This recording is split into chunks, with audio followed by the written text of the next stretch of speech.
The heavy titanium door slammed shut, sealing the head of the Chicago syndicate. Inside his own climate-controlled vault, Silvio pounded his fists against the reinforced glass, screaming at the plump, terrified Maid he assumed had accidentally locked him in to save her own skin. But as the smoke from the breached penthouse doors began to clear, he stopped shouting. The heavy-set woman didn't cower in a corner. Instead, she calmly reached under her oversized gray uniform, drew a suppressed Heckler & Koch USP, and moved with the lethal, silent grace of an apex predator. The fat maid wasn't hiding. She was hunting. Gemma was invisible.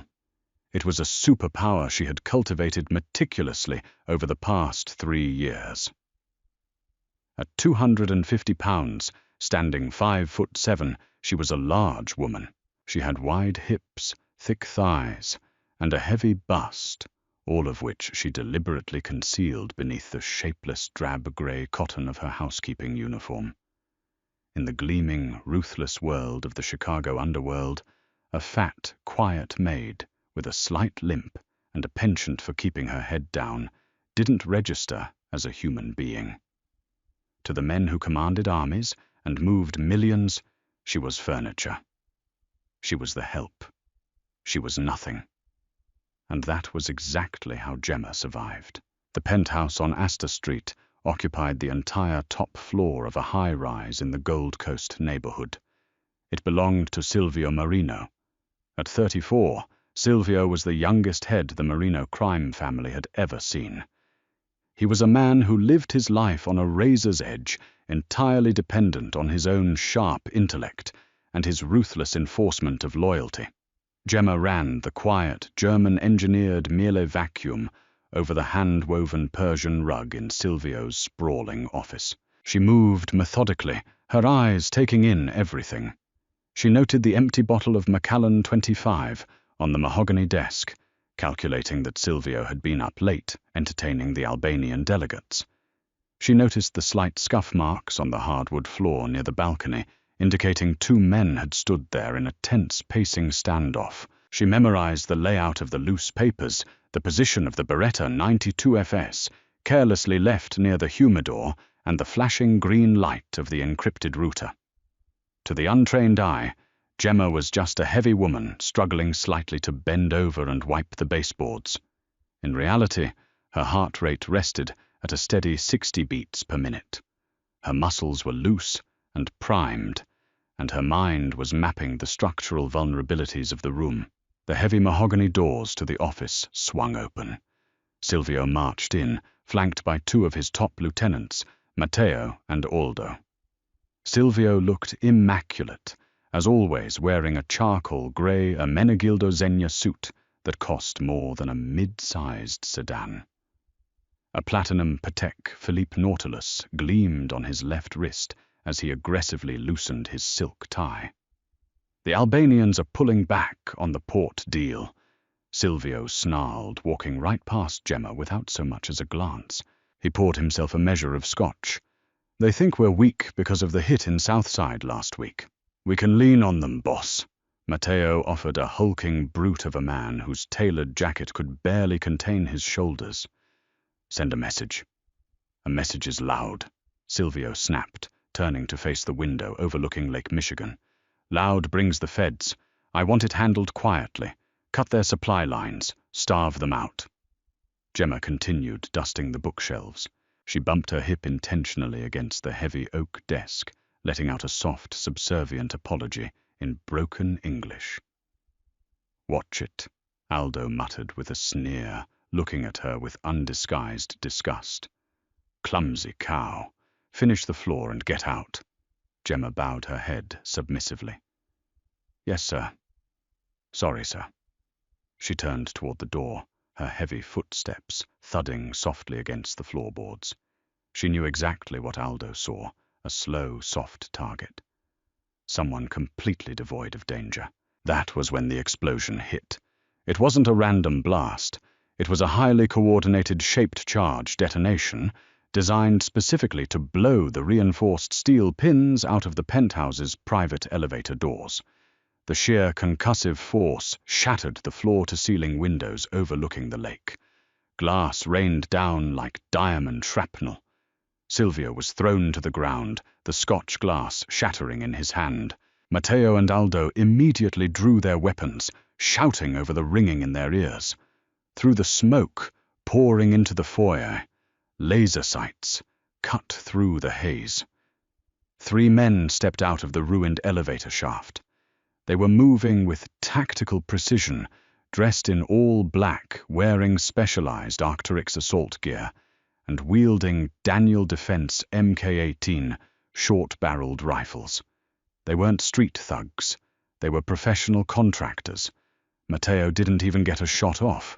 2 suppressed bursts caught him in the chest and throat, dropping him instantly into a pool of his own blood. Aldo fired blindly into the smoke, screaming, but a sniper from a neighboring rooftop had an angle through the shattered windows. A single high-caliber round took Aldo in the side of the head, painting the imported wallpaper crimson. Silvio was entirely exposed. He scrambled backward, bleeding from a cut on his forehead, his hands desperately searching for the Beretta he had left on the desk, but the explosion had knocked it away. He was a dead man. The lead contractor stepped into the office, his rifle raised, centering the red dot directly on Silvio's chest. Suddenly, a heavy force hit Silvio from the side. Gemma didn't hesitate. Dropping her feather duster, she closed the distance with terrifying, impossible speed for a woman of her size. She tackled Silvio by the waist, using her 250 pounds to drive him hard into the wall, entirely out of the line of fire. Bullets chewed through the mahogany desk, right where his torso had been, a fraction of a second prior. Before Silvio could even process the impact, Gemma grabbed him by his lapels. Her grip was like a steel vice. She hauled him off the floor and shoved him violently toward the back of the office, toward the disguised door of the reinforced titanium vault he used for sensitive storage. "Move!" she roared, her voice dropping the soft, submissive octave entirely. It was commanding, harsh, and heavily accented, with a crisp, brutal authority. She threw him inside the small 10-by-10 titanium-lined room. Silvio stumbled, falling to his knees. He turned back, expecting her to follow him in. Instead, Gemma stood in the doorway, her broad frame blocking his view of the ruined office. She looked back at him, her dark eyes entirely devoid of fear. "Lock it," she ordered. Before he could argue, she slammed the heavy vault door shut from the outside. The magnetic seals engaged with a heavy, final thud. Inside the vault, the silence was absolute. Silvio scrambled to his feet, his heart hammering against his ribs like a trapped bird. He slammed his fists against the 4-inch thick bulletproof glass panel embedded in the center of the door. "Open the door! Open the damn door, you stupid woman!" He screamed, his voice muffled entirely by the acoustic dampening of the room. He was trapped. The vault was a dead zone. No cellular service, no landline, no way to call for his personal guard stationed in the lobby. He assumed the fat maid had locked him in to save herself, a terrified civilian, making a fatal mistake in the heat of a crisis. She was going to be slaughtered, and then the hit squad would simply bring in thermal lances to cut through the door. It was only a matter of time. Silvio pressed his face against the cool glass, his breath fogging the pain. Through the small rectangular window, he had a limited view of the office and the hallway leading to the foyer. He watched as the smoke began to clear. The 3 contractors fanned out. They were communicating via headsets, their movements sharp and synchronized. They stepped over Aldo's lifeless body, sweeping the corners of the room. Where was the maid? Silvio squinted. He couldn't see her. She must have hidden under a desk, cowering and weeping. One of the contractors, a tall man with a scar running down his jaw, moved toward the shattered windows to check the balcony. The second man stayed near the door to provide cover. The third, the team leader, approached the vault door. The leader checked the digital keypad on the titanium door and cursed. He tapped his headset. "Target is secured inside the secondary vault.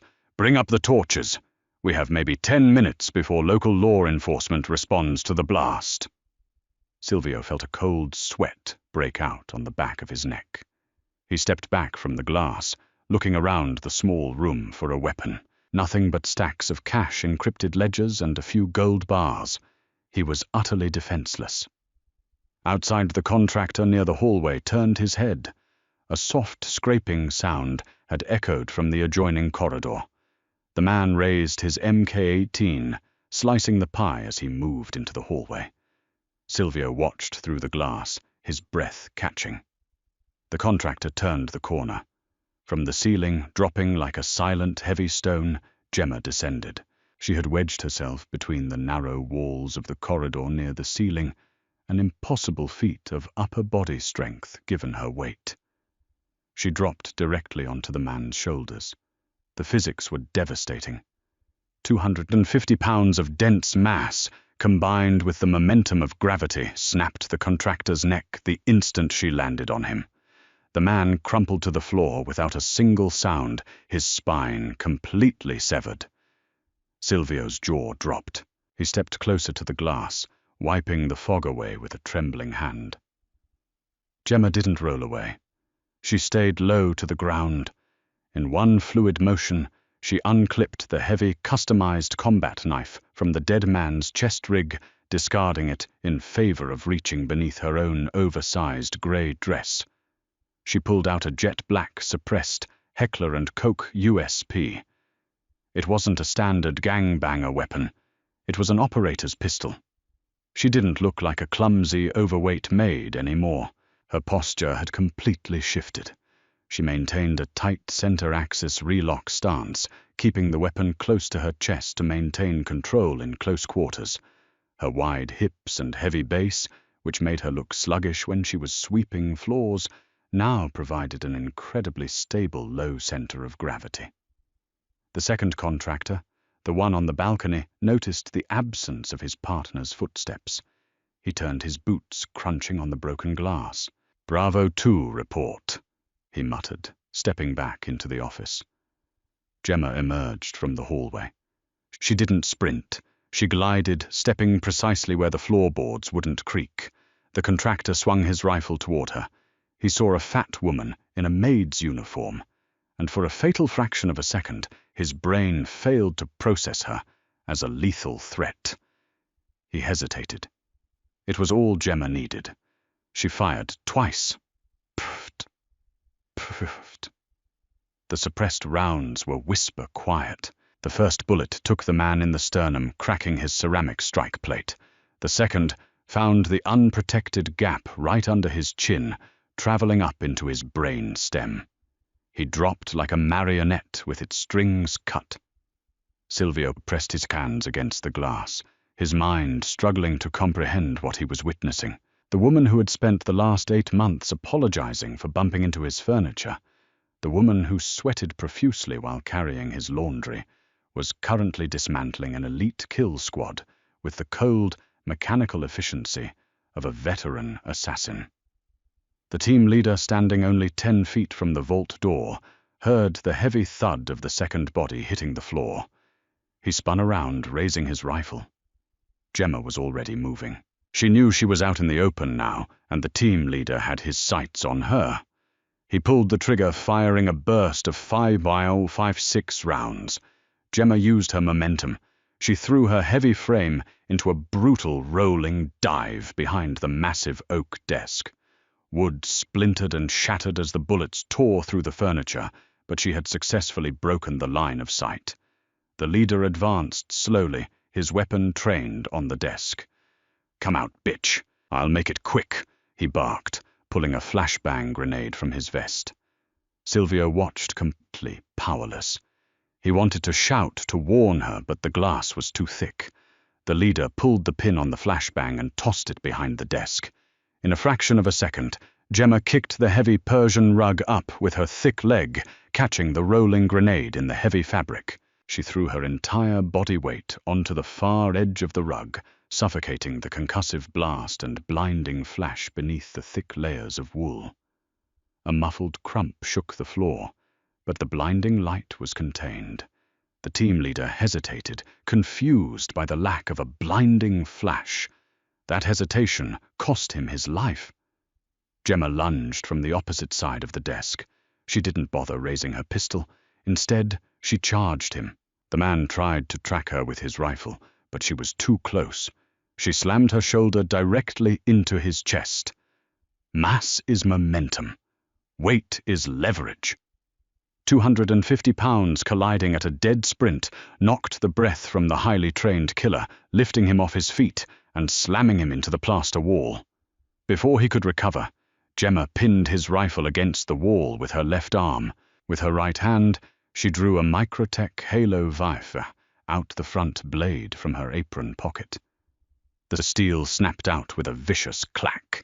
She drove it upward, sliding it effortlessly between the plates of his body armor and straight into his heart. She twisted the blade once, pulled it out, and let the man slide down the wall, leaving a thick smear of blood against the expensive floral wallpaper. Gemma stood up slowly. She wiped the blood from her cheek with the back of her sleeve. She took a deep breath, her chest heaving slightly, and then she turned her gaze toward the vault. Through the bulletproof glass, her dark eyes met Silvio's. There was no warmth in them, no subservience, only the cold, calculating stare of a predator assessing its territory. For a long moment, neither of them moved. Silvio stood perfectly still behind the glass, the reality of his situation violently shifting. He wasn't the apex predator in the room anymore. He was the prey, and he had just been placed in a cage by something far more dangerous. Gemma holstered her pistol beneath her dress. She didn't immediately come to let him out. Instead, she began a systematic sweep of the bodies. She moved with ruthless efficiency. She checked the pulse of the team leader, patted down his tactical vest, and pulled out a heavy encrypted satellite phone. She checked his wrists, peeling back the sleeve of his black combat shirt. Silvio saw her pause. She leaned in closer, inspecting a small faded tattoo on the dead man's inner forearm. A dark expression crossed her face. It was a look of recognition, followed swiftly by cold fury. She stood up, grabbed the leader's spare magazines, and shoved them into the deep pockets of her apron. Then she walked to the desk, picked up the Beretta 92FS that Silvio had lost in the blast, checked the chamber, and tucked it into her waistband. Only then did she approach the vault door. She punched a 6-digit code into the digital keypad. Silvio's breath caught. She knows the code. He changed the access combination weekly. Only he and his late underboss, Matteo, knew the sequence. The heavy magnetic locks clanked loudly. The titanium door swung open on its massive hinges, letting the smell of cordite copper blood and pulverized drywall into the sterile air of the vault. Gemma stood in the doorway, blocking his exit.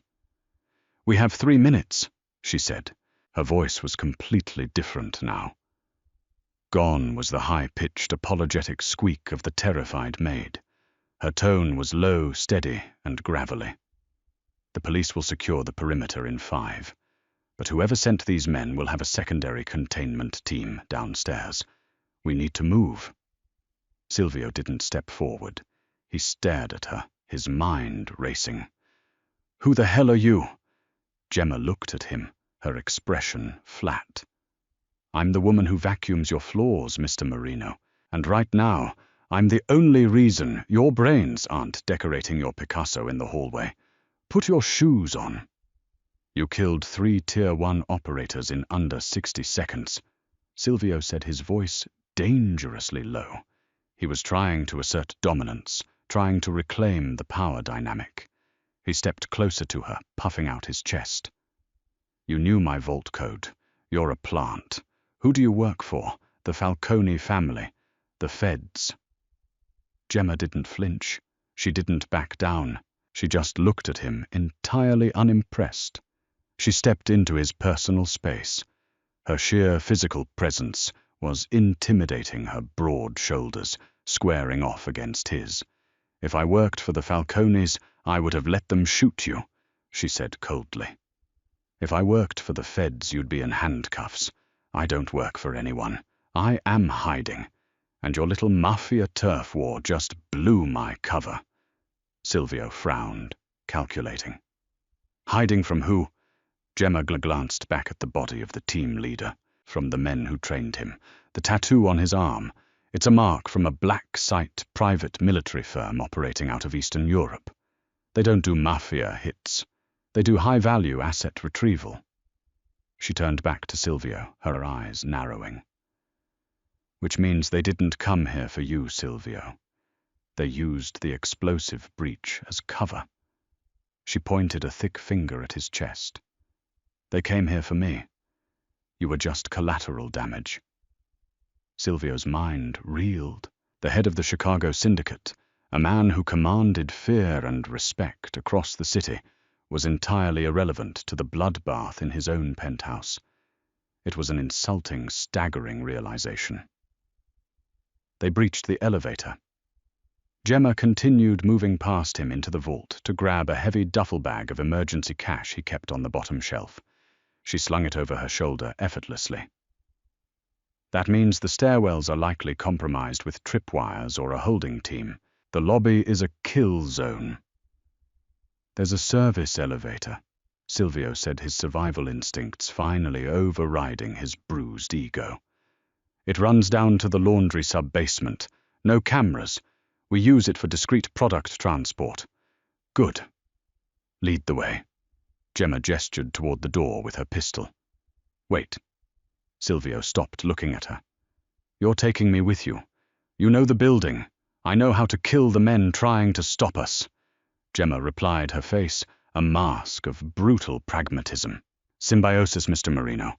Now walk, or I'll shoot you in the knee and leave you for the secondary team." Silvio looked into her eyes. He had negotiated with cartels, threatened politicians, and stared down serial killers. But looking at the fat maid in the blood-spattered grey uniform, he felt a genuine freezing chill run down his spine. She wasn't bluffing. He nodded slowly. "The service corridor is through the kitchen." "Stay low," Gemma ordered. "If shooting starts, get behind me. I have the mass to absorb the recoil and hold the line. You don't." Silvio swallowed hard, his expensive Zegna suit ruined with plaster dust and Matteo's blood. He stepped out of the vault, stepping carefully over the bodies of his fallen men.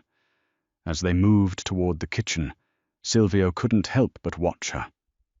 She moved with a heavy, terrifying grace. The very weight that made her invisible to the world was her armor and her weapon. He realized with a sickening knot in his stomach that he had invited an apex predator into his home, handed her the keys to his kingdom, and treated her like dirt. And now his life belonged entirely to her. They reached the stainless steel double doors of the industrial kitchen. Gemma paused, pressing her ear against the cool metal. She held up a thick hand, signaling him to stop. From the other side of the door, the distinct metallic clack of a rifle bolt sliding forward echoed through the quiet room. Gemma looked back at Silvio, a grim, bloodthirsty smile spreading across her face. "Round 2, she whispered. The heavy stainless steel door of the industrial kitchen swung inward with a muted squeak. The man stepping through the threshold wore the same Arc'teryx tactical gear as the dead squad in the penthouse, his night vision goggles pushed up on his helmet eyes, scanning the gleaming prep tables. He was sweeping the room, his suppressed rifle leading the way. Gemma didn't give him a chance to acquire a target. She was crouched behind a massive Vulcan commercial gas range, her heavy frame perfectly concealed by the thick steel of the oven doors. As the contractor stepped past a rack of hanging copper pots, Gemma drove her heel into the ground and surged upward. She grabbed the handle of a cast-iron skillet resting on the stovetop. It weighed a solid 12 pounds. With a brutal, sweeping arc, she slammed the heavy iron directly into the side of the contractor's Kevlar helmet. The sickening crack of the impact echoed over the hum of the commercial refrigerators. The helmet protected his skull from splitting, but the sheer blunt force trauma snapped his head sideways, instantly scrambling his equilibrium. He staggered, his rifle dipping toward the tiled floor. Gemma didn't stop. She dropped the skillet, grabbed his combat vest with her left hand, and violently yanked him forward off balance. As he stumbled into her space, she brought her right knee up in a devastating strike, burying it deep into his unarmored solar plexus. The breath exploded from his lungs in a wet gasp. She finished the sequence by driving the butt of her Heckler & Koch USP into his temple. The man collapsed like a sack of wet cement. "Move!" Gemma hissed, not even waiting to see the body hit the floor. Silvio, completely stripped of his usual arrogant composure, scrambled behind her.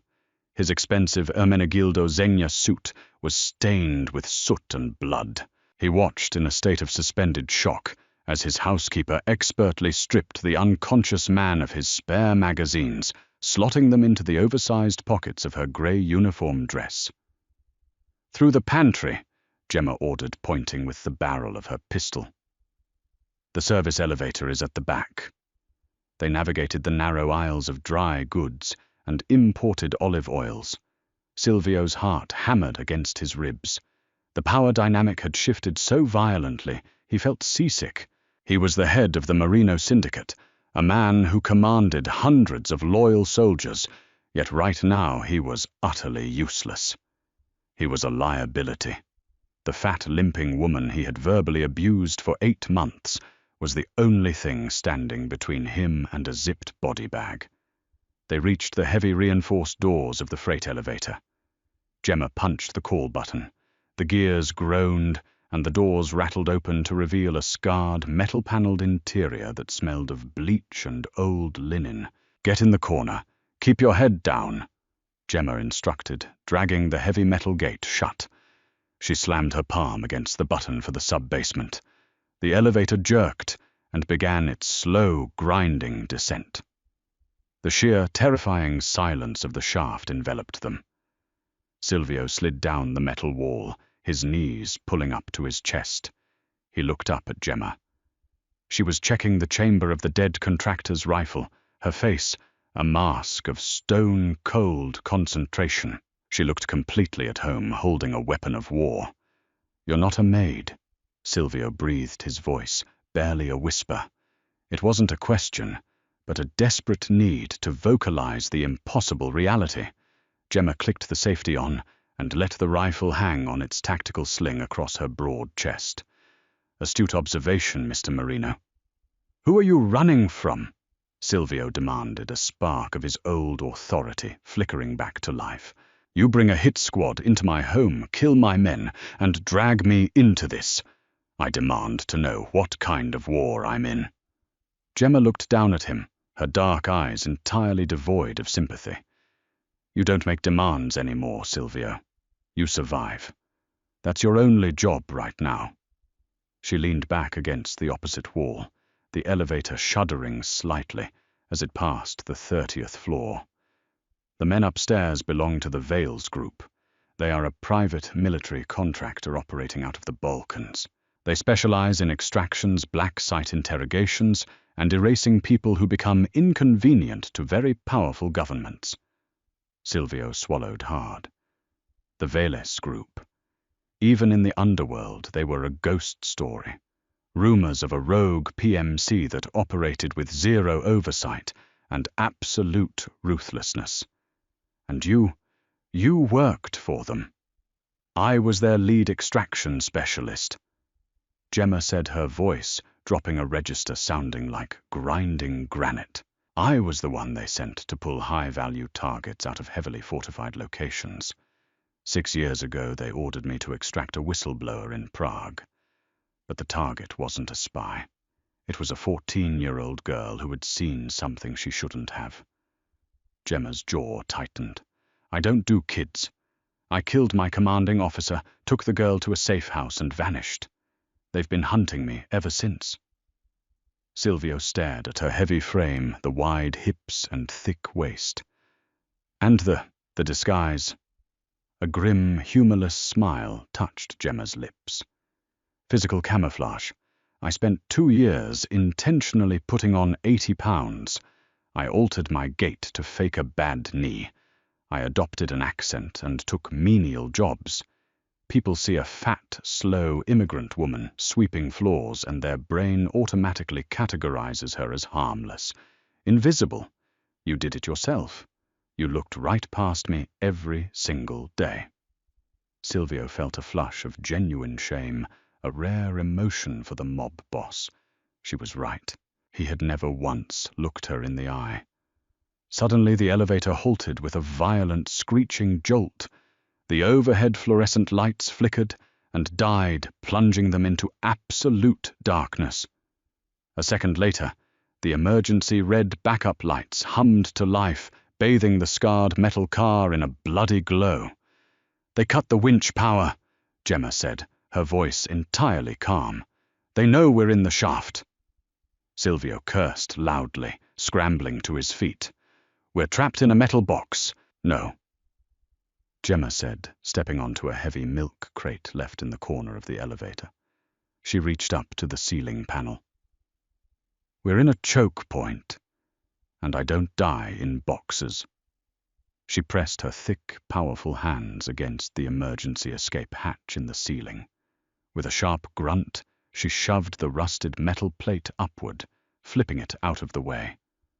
Cool, drafty air from the elevator shaft rushed in. "Up," she ordered, looking down at Silvio. Now. The elevator shaft was a cavern of grease-coated cables and echoing darkness. Gemma hauled herself through the ceiling hatch with terrifying ease, her upper body strength entirely unhindered by her heavy frame.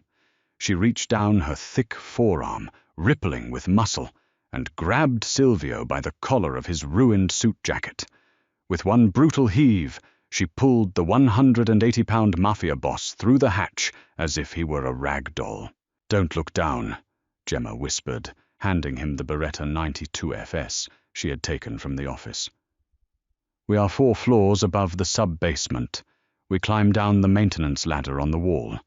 If you slip, I won't catch you." Silvio gripped the cold, greasy rungs of the ladder, his imported Baluti leather shoes slipping dangerously with every step. Above them, he could hear the distant, echoing shouts of men breaching the elevator doors on the upper floors. Flashlight beams cut through the darkness far above like searching laser beams.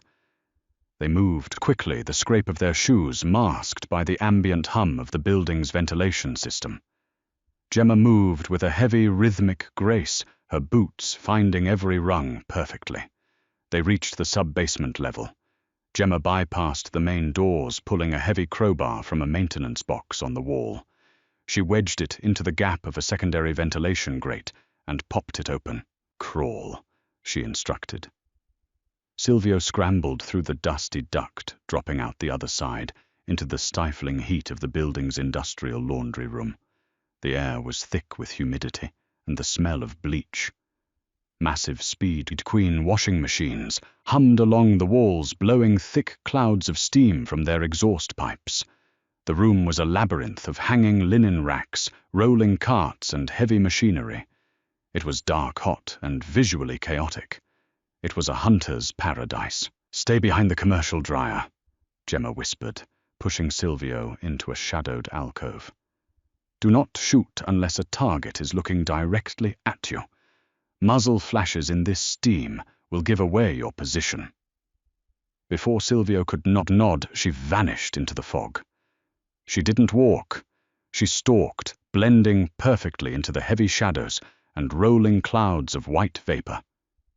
Silvio gripped the Beretta, his hands shaking. He strained his ears. Over the rhythmic sloshing of the washing machines, he heard the heavy thud of tactical boots. 3 Vales Group contractors fanned out into the laundry room. Their laser sights sliced through the steam in bright emerald green beams. They were communicating via hand signals, moving with the cold precision of men who killed for a paycheck. The lead contractor moved past a rolling cart, overflowing with bloody hotel towels. From beneath the towels a hand shot out. Gemma had buried herself inside the cart. She grabbed the man by the front of his tactical vest and pulled him violently forward, directly into the heavy steel frame of the cart. As his face smashed into the metal, she looped a length of braided steel wire, pulled from the elevator shaft around his throat. She stood up behind him, her heavy weight anchoring the wire. She crossed her wrists and pulled backward, driving her knee into his spine. The contractor thrashed wildly, his boots kicking against the wet floor, his hands desperately clawing at his throat. But Gemma was an immovable object. Within seconds the thrashing stopped. She lowered the dead man quietly to the floor, reburying him under the towels. The second contractor, 20 yards away, noticed the sudden absence of his teammate's laser sight in the fog. He raised his fist, signaling a halt, and spoke softly into his headset. Gemma used the noise of a venting steam pipe to mask her approach. She flanked him, moving behind a row of industrial presses. As the man turned the corner to investigate the cart, Gemma lunged from the shadows. She didn't use a weapon. She used the environment. She slammed both hands into the man's chest, shoving him backward with the force of a battering ram.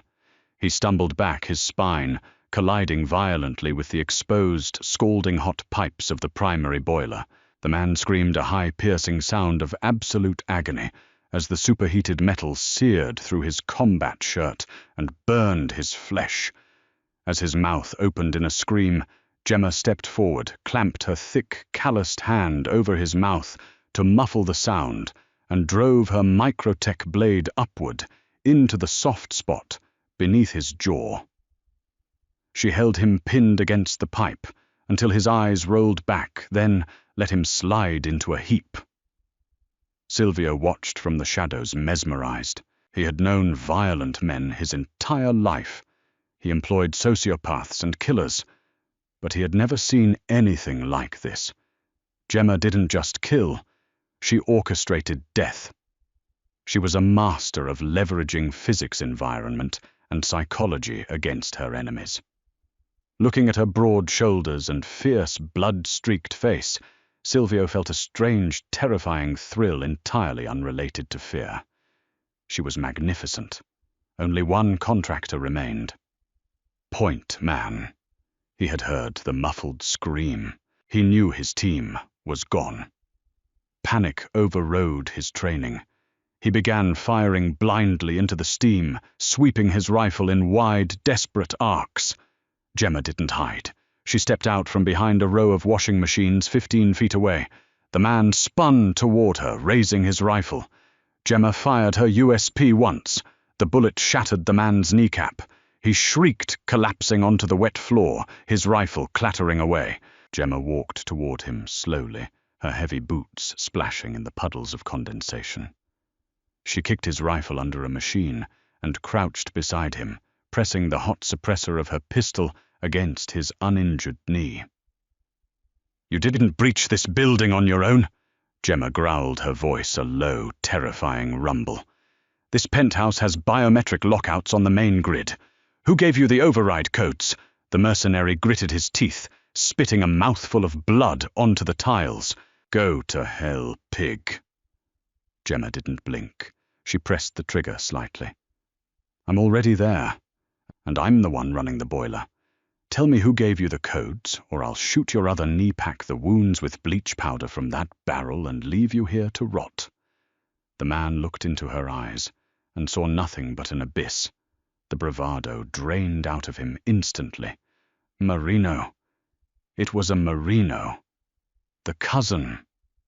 In the shadows, Silvio felt the world drop out from beneath him. "Enzo," Silvio whispered, stepping out of the steam. His voice was cracked hollow. Enzo was his right hand. His blood. "Enzo gave you the codes." The mercenary nodded weakly, clutching his shattered leg. "He wanted you dead. The Vélez group wanted the woman. We struck a deal. He disabled the grid we provided the firepower. He takes over the family tomorrow morning. Silvio staggered backward, his hands running through his ruined hair. Betrayal from within. It was the oldest, deadliest sin in his world, and he had been blind to it. Gemma stood up.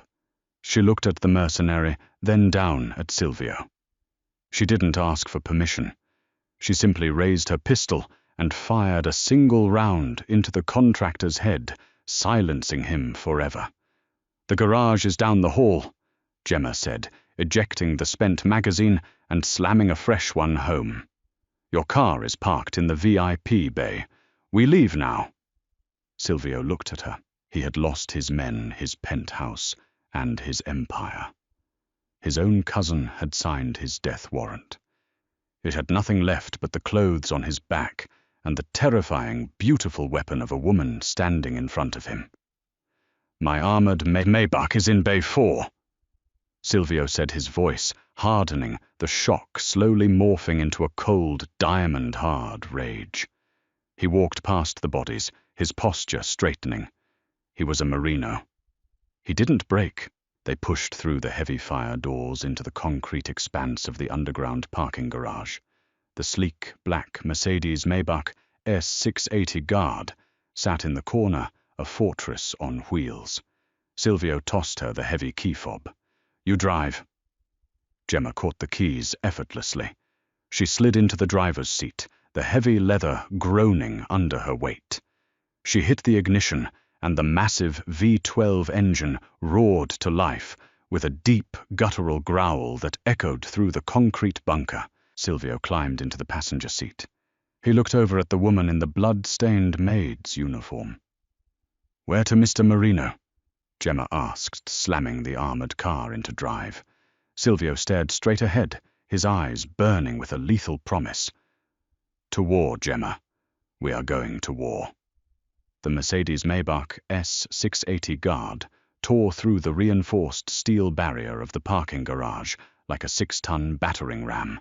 The heavy roll-up doors crumpled and sparked, raining shredded aluminum onto the wet pavement of Lower Wacker Drive.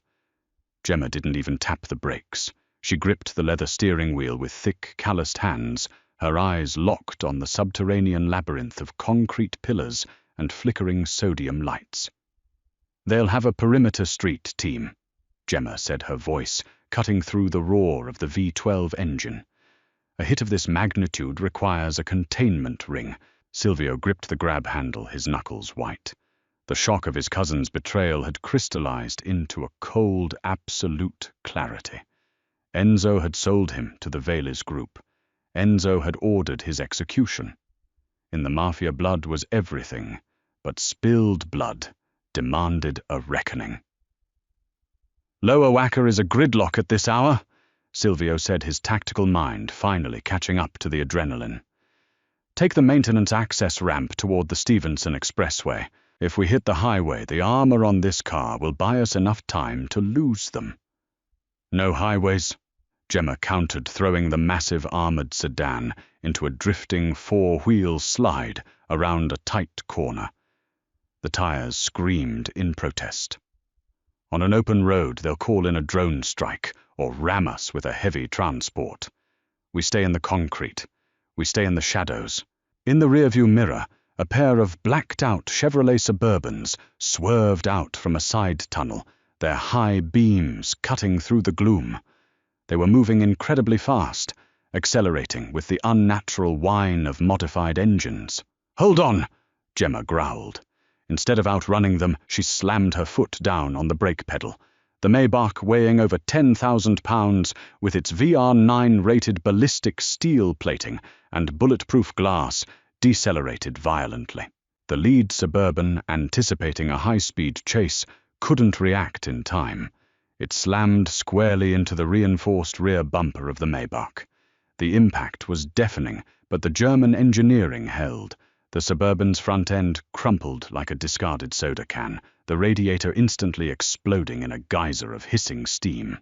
The SUV spun out of control, slamming into a concrete support pillar and flipping onto its side. The second Suburban swerved to avoid the wreckage pulling up parallel to the Maybach. The tinted windows rolled down, revealing 3 mercenaries armed with heavy assault rifles. Muzzle flashes erupted in the darkness, a torrential downpour of armor-piercing rounds hammering against the Maybach's passenger-side windows. Silvio flinched, but the 3-inch-thick polycarbonate glass merely spiderwebbed the cabin, remaining entirely unbreached. Gemma didn't panic. She didn't return fire. She simply turned the steering wheel sharply to the right, using the sheer unstoppable mass of the Maybach to pin the Suburban against the concrete wall of the tunnel. Metal shrieked against metal in a shower of brilliant orange sparks. She kept the accelerator pinned, grinding the enemy vehicle against the barrier until its axles snapped and it ground to a catastrophic halt. Gemma straightened the wheel and accelerated away from the wreckage, leaving the Valey's group containment team burning in the subterranean dark. For 10 minutes, the only sound in the cabin was the low hum of the engine and the heavy breathing of the 2 survivors. Gemma navigated a series of back alleys in the industrial sector of Pilsen, finally pulling the battered but functional Maybach into an abandoned, graffiti-covered warehouse. She killed the engine. The silence was heavy, thick with the smell of scorched rubber and adrenaline. Silvio turned his head, looking at the woman in the driver's seat. The grey maid's uniform was torn and stained with blood, plaster, and grease. Her hair, usually kept in a tight, submissive bun, had come loose, hanging in dark, damp strands around her broad face. She was massive, intimidating, and undeniably lethal. You spent 2 years pretending to be a slow, overweight housekeeper, Silvio said, the awe in his voice impossible to hide. You cleaned my floors. You let my men disrespect you. You let me disrespect you. Gemma wiped a smear of blood from her cheek with the back of her hand. Ego gets you killed in my line of work, Silvio. I needed to disappear. The best way to vanish in America is to become someone the wealthy refuse to look at. A fat, limping woman with a mop. I ate a massive caloric surplus, lifted heavy weights in a basement, and built a body that looked soft, but acted as a biomechanical anchor for close-quarters combat. She looked at him, her dark eyes piercing right through his ruined, expensive exterior. I didn't care about your disrespect. I cared about the paycheck and the roof over my head. But Enzo's little coup destroyed my cover. Enzo. Silvio spat the name like a curse. His jaw tightened, the mob boss re-emerging from the ashes of the ambush. He'll be at the Onyx Club. It's a private cigar lounge in the Loop. He booked it exclusively tonight. I thought he was entertaining a city alderman. He was actually setting up his own coronation. He's waiting for the call to confirm I'm dead. Gemma unbuckled her seatbelt and reached under the dashboard, popping the trunk. Then we make sure he gets the message in person. Come on. I have a cache hidden here. Silvio followed her to the back of the car. Gemma pushed aside a stack of wooden pallets, revealing a heavy steel footlocker bolted to the warehouse floor. She entered a combination, and the lid popped open. Inside was an arsenal that would make a cartel blush. Suppressed submachine guns, tactical vests, flashbangs, and rows of high-caliber ammunition. Gemma began stripping off the ruined grey maid's dress. Silvio respectfully averted his eyes, but he couldn't help but notice the sheer power of her physique. There was no soft, vulnerable flesh. She was built like a powerlifter, a dense, terrifying wall of muscle layered beneath a thick barrier of insulation. She pulled on a pair of black tactical pants that accommodated her wide hips and a reinforced dark grey combat sweater. She strapped a heavy drop-leg holster to her thick thigh and loaded her Heckler & Koch USP. She tossed a sleek black Sig Sauer P226 and 2 spare magazines to Silvio. He caught them smoothly, checking the slide and the chamber with practiced ease. I'm not a soldier, Gemma, Silvio said, holstering the weapon at his waist. but I know how to kill the men who betray me. Gemma racked the bolt of a B&T AP-C9 submachine gun, the metallic clack echoing in the empty warehouse. She looked at Silvio, a grim, dangerous smile spreading across her lips. "Good," she said, "because tonight we're going to burn his kingdom to the ground." The Onyx Club occupied the top 2 floors of a historic brick building overlooking the Chicago River. Inside, the air was thick with the scent of imported Cuban cigars, rare mahogany, and arrogance. Enzo Marino stood at the head of a long, polished oak table, a crystal glass of Pappy Van Winkle bourbon in his hand. He was a sharp-featured man with slicked-back hair, wearing a navy blue suit. Seated around the table were the 4 remaining captains of the Marino family men who had sworn loyalty to Silvio, but were practical enough to bow to the man holding the gun. "To Silvio," Enzo said, raising his glass, a mock expression of sorrow on his face. A tragic victim of the Albanian feud.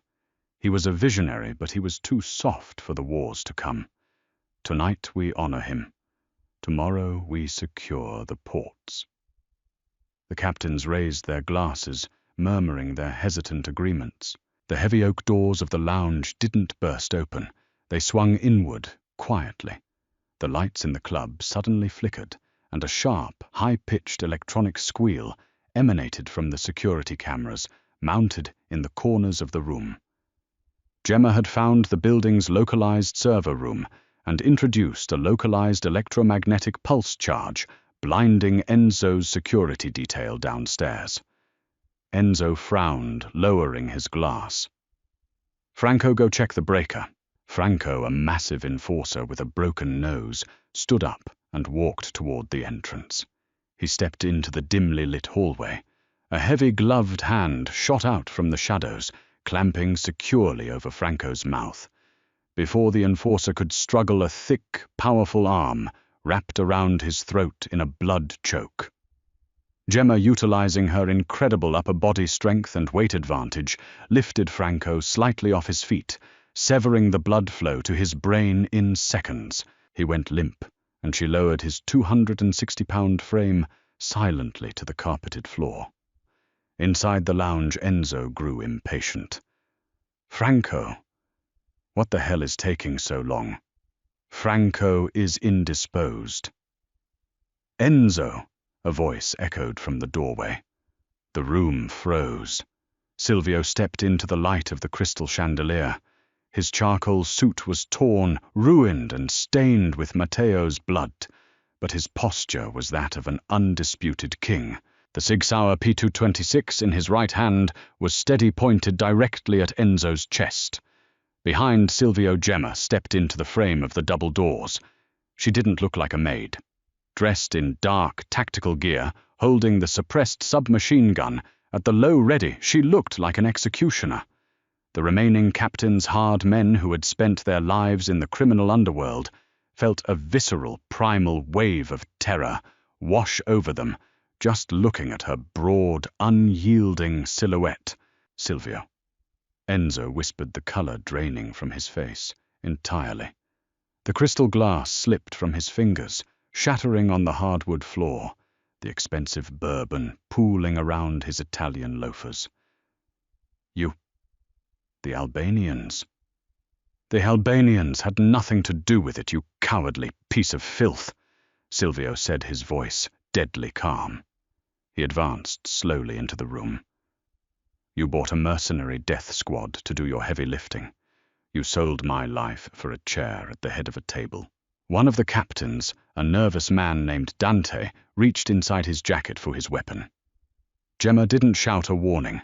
She simply raised the B&T APC-9 and fired a single suppressed round. The bullet shattered Dante's wrist.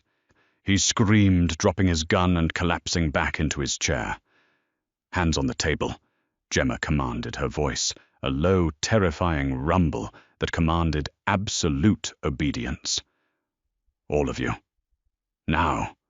The remaining captains slammed their hands onto the oak wood, terrified of the giant silent killer guarding their boss.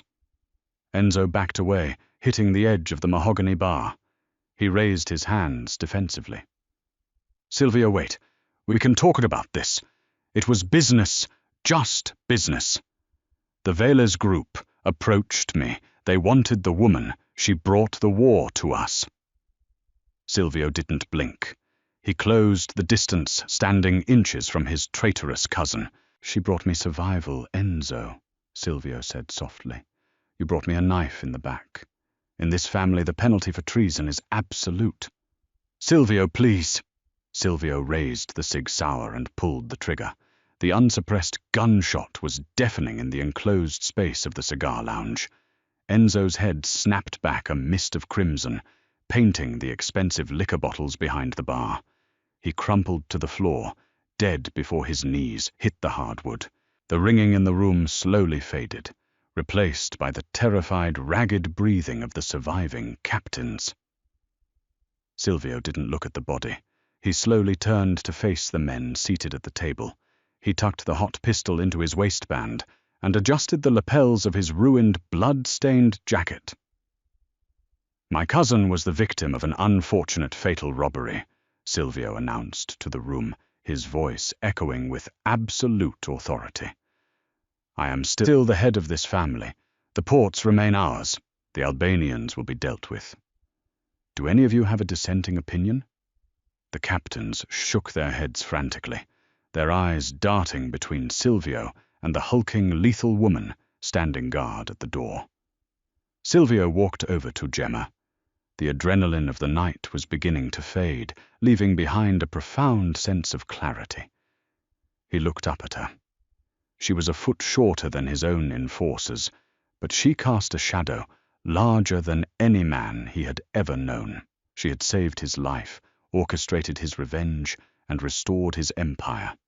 "The Veles group knows you're alive," Silvio said softly, ensuring the captains couldn't hear. "They know you're in Chicago. Running again will only delay the inevitable." Gemma lowered her weapon, meeting his gaze. "I've been running for 6 years, Silvio. I'm tired of hiding in plain sight." "Then don't," Silvio said, holding out his hand, not as a boss giving an order to a maid, but as a king offering an alliance to an equal. "Stay. The Marino family has the money, the infrastructure, and the soldiers to build a fortress they can never breach. You protected my empire tonight, Gemma. Let me protect you." Gemma looked at his outstretched hand. She thought of the cold, lonely years, the constant paranoia, the degrading disguises. She looked at the man who had just reclaimed his throne through sheer willpower and her tactical brilliance. They were two predators in a world of prey, and together they were untouchable. A slow, genuine smile finally touched Gemma's lips. She reached out with her heavy, calloused hand and gripped his firmly. "I don't clean floors anymore, Silvio," she said. Silvio smiled back, the blood and soot on his face failing to hide his admiration. "No," Silvio agreed.